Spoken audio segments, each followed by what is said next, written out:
来看看是哪位超级巨星来到中友百货了呢？哇哦，原来是我们的丑白兔！2022年圣诞节，你们与丑白兔一起狂欢庆祝了吗？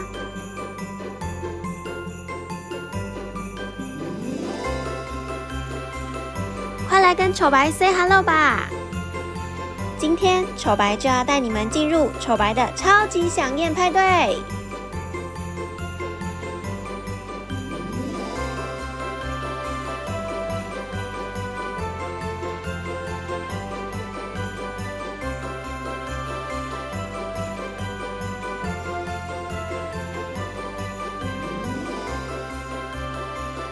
这么可爱的丑白兔，你们是不是也要把它带回家了呢？今年圣诞节，让我们一起跟丑白兔说 Merry Christmas！